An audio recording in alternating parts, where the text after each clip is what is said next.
Go in 3, 2, 1. They're like an old dog backed in the corner. Eric Rice respecting his opponent despite their 1-2 record.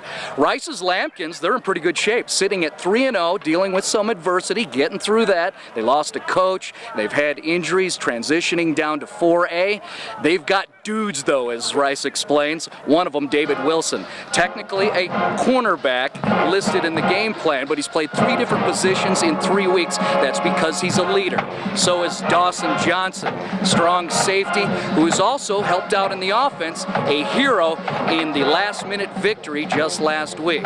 Coach Doug Johnson for Longmont concedes his team is out of sync. They've got great players, even though they've dealt with some twists in what they've had to go through so far this year, including a national television appearance right in the middle of a schedule packed with playoff programs.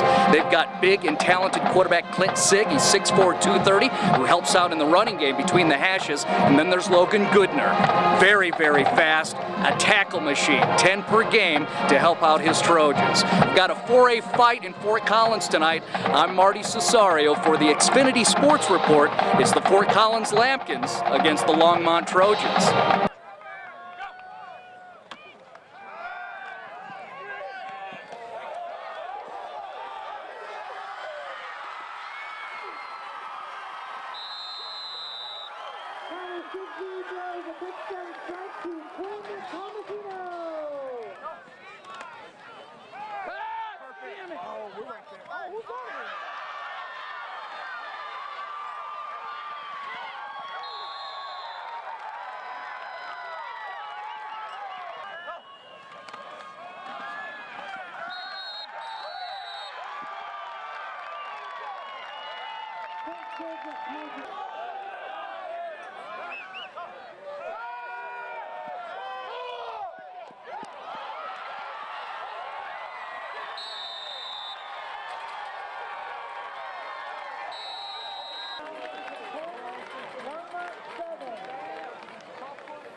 Colston, you guys forced 5 turnovers. How were you able to be so successful? We practice really hard every day. Our coaches, every day, there's an incomplete pass, we go and pick it up to get these kind of habits to be able to do. And our coaching is great. We train hard, we work hard in the gym, and we're just like, we were prepared for this game to play.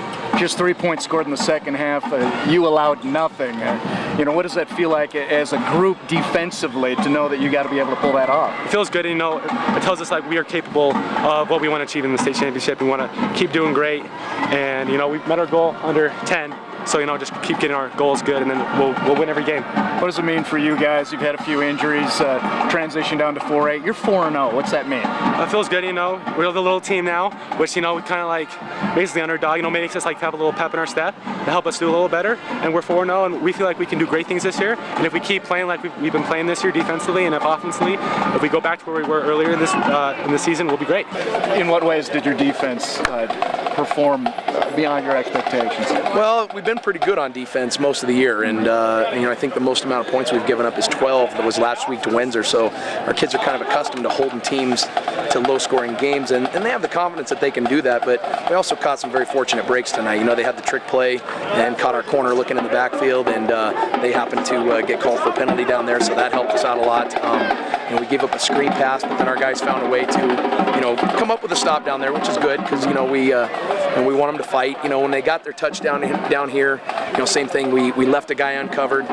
DB kind of staring in the backfield a little bit. So we have some things to work on, which is good. And even though we're playing well, there's still areas for improvement. And that's what you want to see. It says fear the lamb on the back of the shirts. I think you have to fear that defense and definitely acknowledge the fact that Fort Collins is now 4-0. Those defenders, I got to call them out: Colson Thorogood, Zach Fees, Andrew Burns, Dawson Johnson. Only 3 points scored in the second half.